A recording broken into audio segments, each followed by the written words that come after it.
Hi there, and welcome to Macro Matters. My name's Stephanie Kelly, and together with my co-host Paul Diggle, we're here to help you understand the key issues that are driving the global economy and market returns.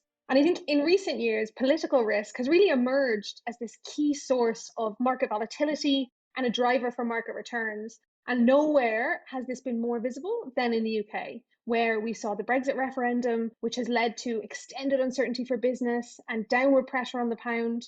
But in spite of the fact that we are now nearing the end of the Brexit deal negotiations, it's actually COVID that's dominating political discussions of late.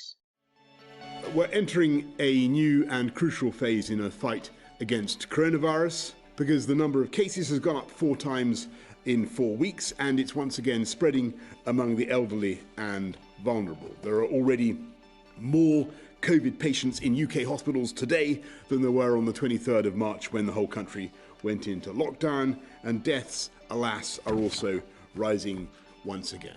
These figures are flashing at us like dashboard warnings in a passenger jet, and we must act now. Now, that was British Prime Minister Johnson talking about the government's latest attempt to arrest the rise in COVID cases. Now, while the UK is far from alone in terms of trying to deal with COVID, it's somewhat unique in having to do this while also fundamentally altering its relationship with its largest trading partner. And a lot of this poses really interesting, important long-term questions for investors about the future of the UK political economy and what that means for the returns environment. I'm really delighted to say that today we're joined by James McBride from the political research firm Hanbury Strategies. So James leads Hanbury's work on political and policy insight, advising businesses across a range of industries, and he focuses in particular on Brexit, Covid-19 and economic policy. Previously, James worked in the Labour Party's policy unit, where he led on the economy and business policy, and he's also worked on the Labour in 2016 EU referendum campaign and the 2017 general election campaigns. James, I'm going to bring you in here. Thank you so much for joining us. Great. Thank you for having me, Stephanie. So I thought we could start with Brexit, everyone's favourite topic. No one's sick of it yet. And I wanted to say, first of all, where do things stand in terms of the negotiations? So we are recording this on a Wednesday, which is always tricky when it comes to negotiations. Could you give us a sense of just where things are at the moment? What are the key sticking points? And where can things go in the next couple of weeks? Yeah, sure. So yes, today is Wednesday, and importantly, tomorrow is the start of the all-important EU Council. Now, famous last words, but I don't think we'll get a political deal at this EU Council, but I do think we'll have some significant progress. So I think this week is important, but just not a breakthrough. And I think in terms of that progress, what the UK will be hoping for is what they're calling white smoke. And I think the UK hope is that white smoke will begin appearing as early as tonight. So Boris Johnson has another call with von der Leyen this evening. Right. And this white smoke is really important to help Johnson kind of save some face and keep to his deadline of having a deal by the 15th of October. Because I guess that's the important thing for listeners to bear in mind, is that Johnson had kind of set this deadline, which is upcoming. So important to see some kind of progress there. I think sometimes one of the most common questions I get from fund managers is like, why do fisheries matter so much? Why does state aid matter so much? It seems like those are the two big issues at this point. Do you think it's fair to say those are the issues that are still contentious? And do you see any way of resolving those issues? Yes, they are, with an additional one, Northern Ireland. So we've got basically Northern Ireland for the UK, state aid for the EU, and fish is important, of course, to both sides. I think the really important thing that often goes unremarked is that there are absolutely landing zones for all three of those issues. We're now in a sort of technocratic stage of this Brexit debate. This is not like last year, when, of course, we faced some pretty fundamental, almost existential questions about where the border should go, the so-called Irish backstop. The issues we're dealing with today, Northern Ireland, state aid and fish, are in many ways far, far easier to solve. Right. I think that's actually a really useful and quite a different take to what the headlines might suggest, I think, in terms of space for progress. Maybe if we switch gears then, I mean, it sounds like you're quite hopeful for a deal to emerge in the coming week. Do you think that maybe that will that will take more than, obviously we had that deadline of the council meeting. How far can they push it? Is there a real deadline beyond which you really can't have a deal? Yes, I think both sides see the middle of November as the backstop, so to speak, for a deal. Because, of course, you need time to ratify this deal. Well, first of all, you need time to convert this deal into an international legal text, to scrub it, to translate it, and then, of course, to ratify it. And so I think both sides see the middle of November as the real deadline. By the way, just a quick word on the 15th. The Prime Minister left himself with some significant wiggle room. He wasn't actually asking for a deal by the 15th of October. He was asking for, quote, the shape of a deal by the 15th of October.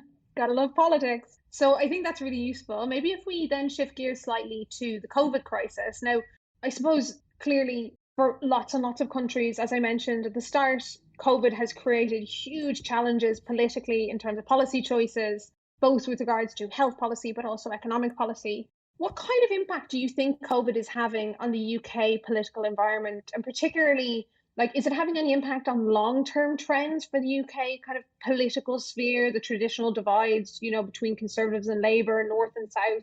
How do you see COVID playing into those kinds of issues? Yeah, well, look, the COVID-19 crisis has completely turned upside down the Westminster world. So January post-general election seems like a very long way away at the moment. But if we look back at where we were on the 1st of January, the Labour Party were in a sort of miserable 29% of the public polls, whereas the Tories were on an incredible 49%. The public polls now basically show the Tories and Labour neck and neck. And really importantly, the question of who do you think will be the best Prime Minister, because that's the question that is the best indicator of who's likely to go on to win a general election, rather than the party polling numbers. Keir Starmer is now ahead of Boris Johnson. I think he's on 35 versus 30. So this is a complete reversal of where we were, of course, at the start of this year. And then just one comment on the personalities, because often personalities are important to politics. The Achilles heel of Keir Starmer was always that he was a bit too serious, a bit too much of a technocrat, and basically a bit boring. However, the pandemic arguably has now converted that into his greatest strength. And conversely, Johnson's greatest strength was his optimistic, uplifting character that nobody really believed he was all over the detail. And now that characteristic has become actually his greatest weakness.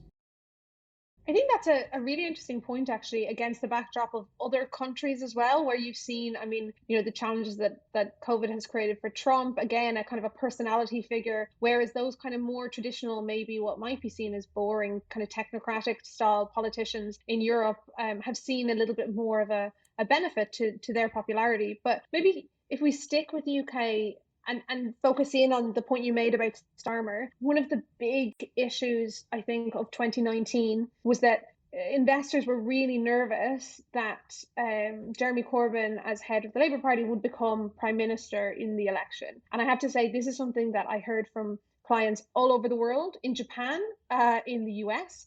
This was asked before Brexit even came up. So it goes to show just how much kind of nervousness there was about a hard shift left in the UK and what that would mean for UK assets. I'm interested to understand, how significantly different does the Labour Party look to you, particularly given your own background?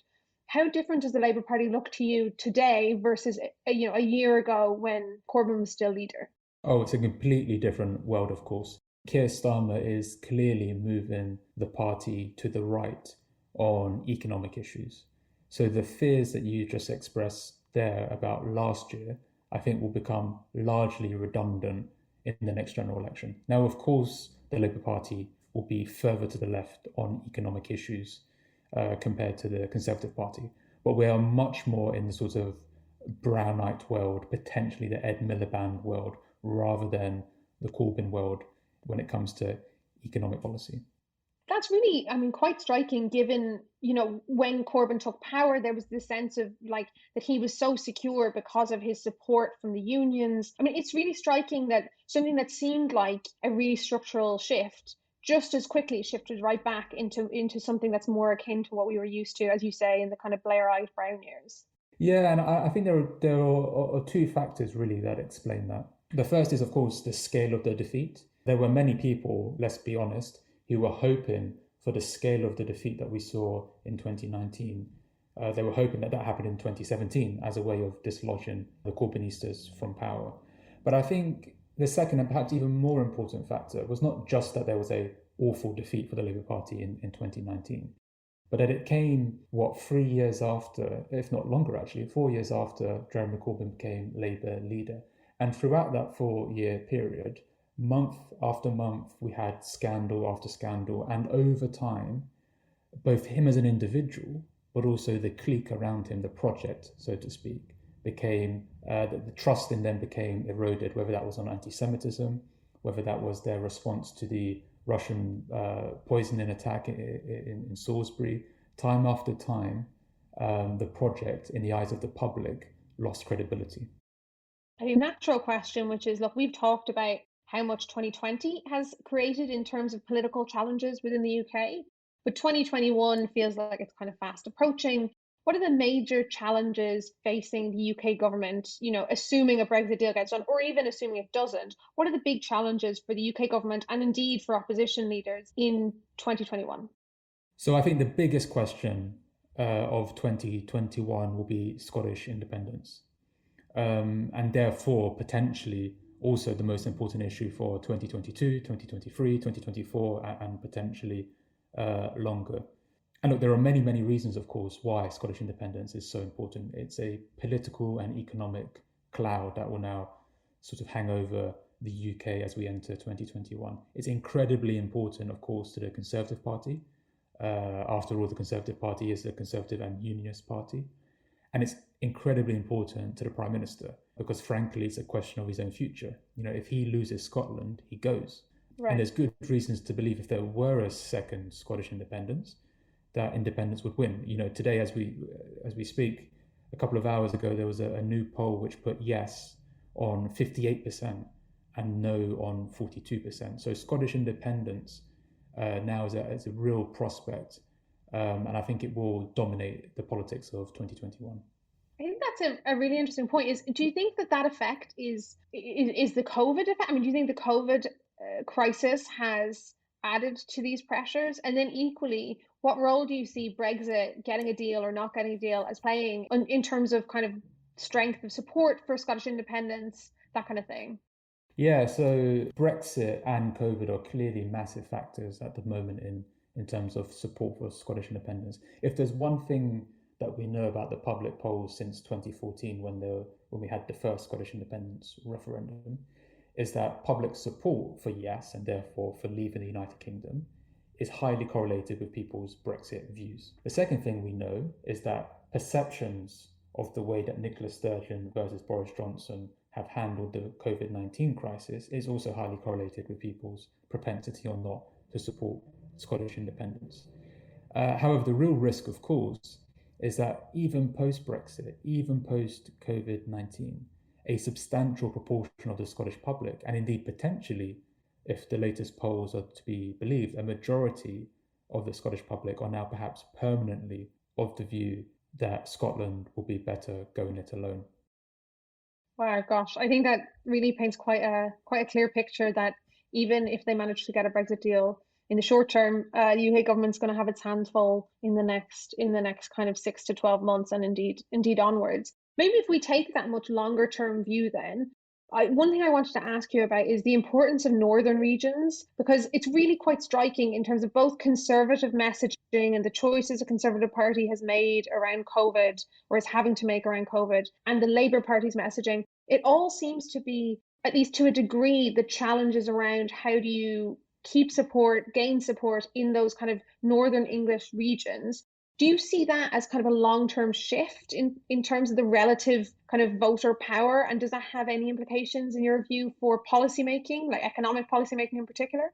Yeah, I think it probably is permanent, or at least as permanent as anything is in British politics. And so by that, I mean, I think the northern regions and the fight to secure those votes will be crucial, certainly at the next general election and probably for the general election after that. But look, having said that, I don't think there's anything particularly special or unique about the northern regions, other than perhaps the fact that they are the sort of absolute epicenter of some of the things we've discussed today. So yes, they loved Boris Johnson, but do they love the Conservative Party? Yes, they wanted a charismatic, uplifting leader, but do they now want a serious technocrat? And we discussed the kind of move from the Labour Party to the sort of centre of British politics when it comes to economics.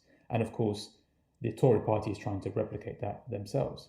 But there's another thing going on. Not only are the two parties being dragged to the centre-left of British economic opinion, both parties are being dragged to the right on social issues. And that's really the Achilles heel for Keir Starmer, and potentially where Johnson has an upper hand.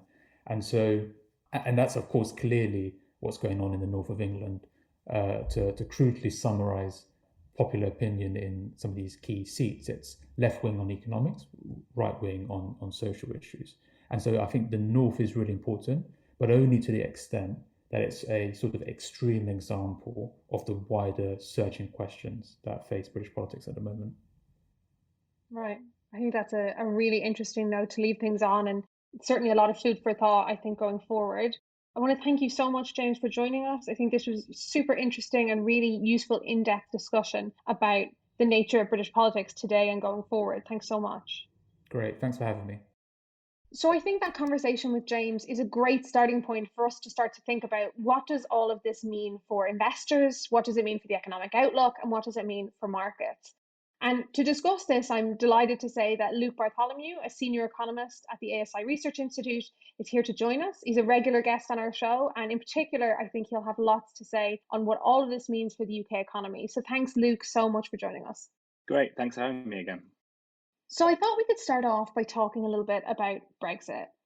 Again, as I said at the beginning, it's everyone's favorite topic, but particularly for economists, I think it is a wearing topic to talk about because it is so incredibly complex and the implications for the UK economy are so incredibly profound. So, Luke, clearly James painted a fairly positive picture. As a house, we also expect there to be a deal, although albeit very narrow trade deal. How are you factoring that into your UK forecasts? Sure. So I think the first thing to say is, whilst pleased to hear James's optimism about the possibility of a deal being struck, I think the key point is the one you make there, that this is very much a limited trade agreement that we're expecting.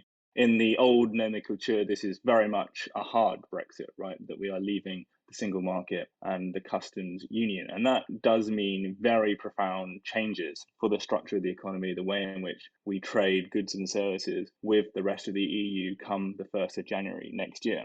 I mean, there perhaps has been this sort of crying wolf over changes that are going to come to the UK, the sense of deadlines slipping. Now you must prepare. No, this time really you must prepare. But the point is of that story, the wolf does eventually arrive, right? And the wolf very much is arriving on the 1st of January this year. Next year, I should say.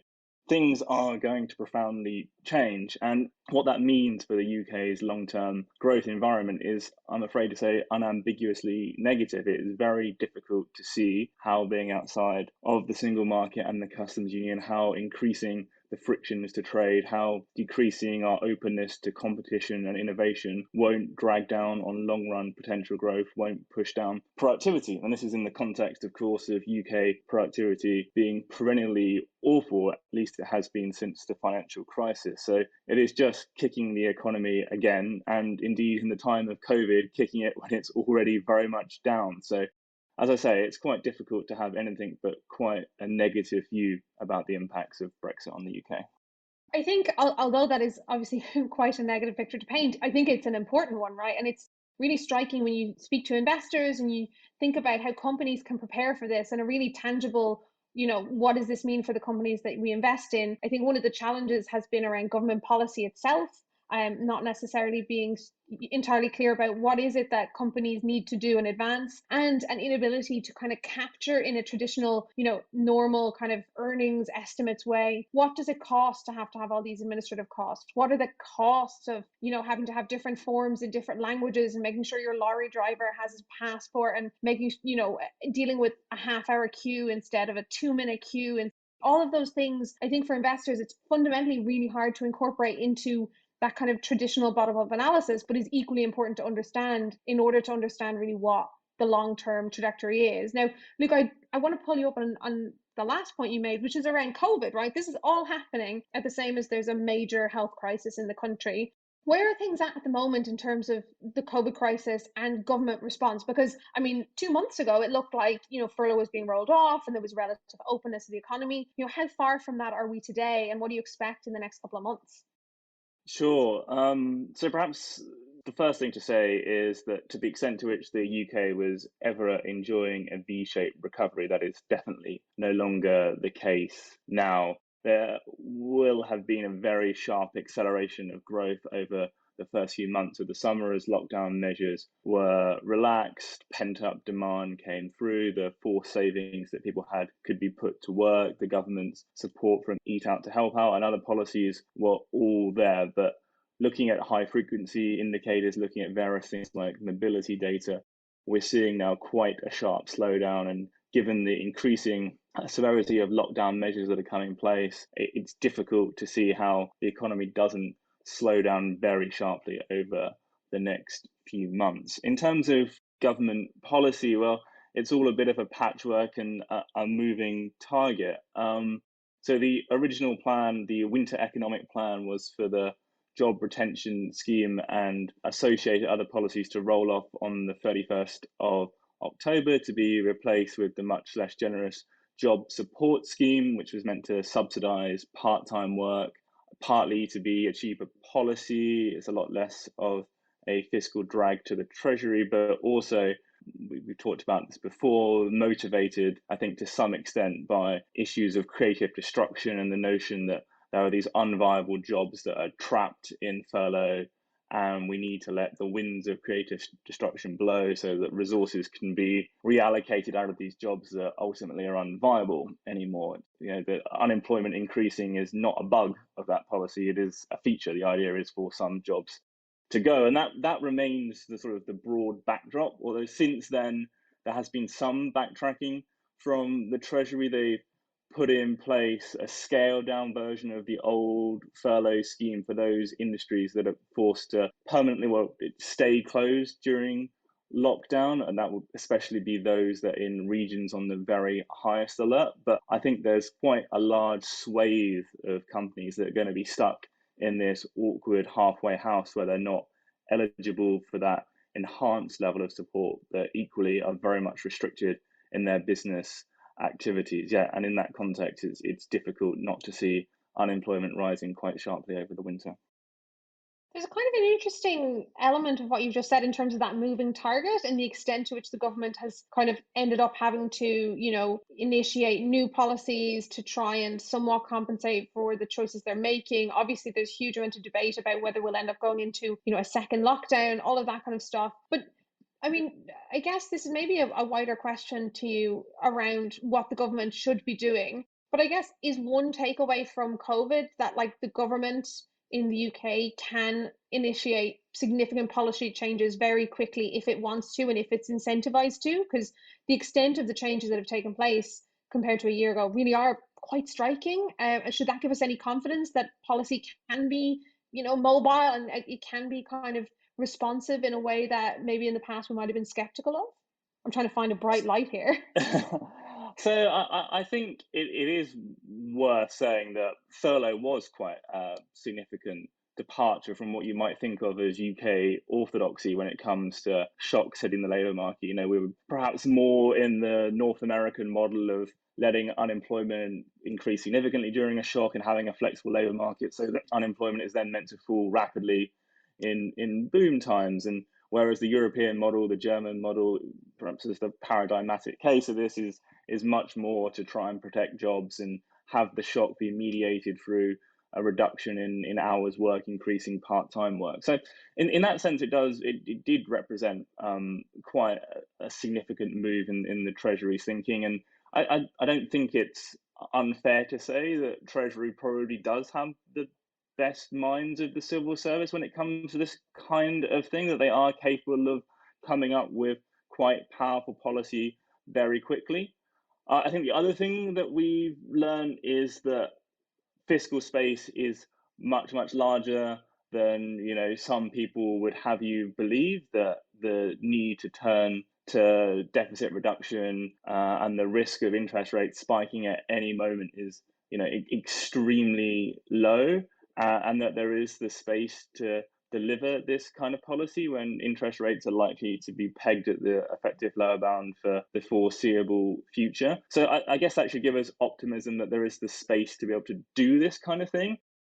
Although I still wonder whether there's the ideological desire to do it. I talked before about this interesting creative destruction in the Treasury in the sense that they have to embrace structural change. And speaking for myself, I'm far from convinced of the credibility of those arguments, at least right now, in that ultimately the problem that the UK economy faces at the moment is just a lack of demand, and that if you start reducing policy support in that environment, you're going to get a very big increase in unemployment. Necessarily, that's just not structural realignment, that's demand deficient increases in unemployment. And moreover, this sort of structural change that we're apparently meant to be embracing, well, no one really knows how much of that needs to happen, right? It's entirely contingent on how well vaccine development goes, whether we deliver an effective track and trace system, the broader patchwork of government policy. And just to say on the 31st of October, whenever it is that policy apparently has to change, that now is the moment that we know how much structural change must happen. Now is the moment to embrace those forces. Just strikes me as I've said before, it's extremely fatalistic and just not obviously driven by anything but a certain ideological commitment. So for all that we've learned that the capacity exists both technocratically and also fiscally in terms of how much room there is to borrow, I'm less convinced we can be optimistic about the desire to actually use it. Yeah, I think that point's incredibly well made, Luke, that, the nature of this, in a way, the nature of this crisis, it being an external, health crisis as opposed to just a genuine shift in the ideology of one party or another, means that that you can't kind of automatically extrapolate that, well, they do it this time, they can do it any time, that maybe there's something special about a health crisis that, alters incentives temporarily, but deep down doesn't actually change the ideology of the government. And I think that seems to be, if there has been ideological shifting, it does seem to a degree quite marginal at this stage. And I think what that means for investors very clearly is that we're facing into a period of prolonged weak growth for the UK economy, as well as some pretty important moments of clarification in the next couple of months around the terms for business in terms of engaging with its largest trading partner, the EU, and what that means for the UK's long-term trading relations, not just with the EU, but also with other trading partners. And all of that really does matter to investors. And I think it's important we try not to anchor too much on are there tariffs or are there no tariffs, and rather start to try and understand the detail of what do non-tariff barriers look like for companies in real life, because with a deal or without a deal, it seems like those are coming. Now, on that very bright note, that's all the time we have today. Thank you so much, Luke, for joining us. Thank you very much. Thank you all for tuning in. We really appreciate it. And as always, we'll be back next week. And in the meantime, stay safe. This podcast is provided for general information only and assumes a certain level of knowledge of financial markets. It is provided for information purposes only and should not be considered as an offer, investment recommendation, or solicitation to deal in any of the investments or products mentioned herein, and does not constitute investment research. The views in this podcast are those of the contributors at the time of publication, and do not necessarily reflect those of Aberdeen Standard Investments. The value of investments and the income from them can go down as well as up, and investors may get back less than the amount invested. Past performance is not a guide to future returns. Return projections are estimates and provide no guarantee of future results.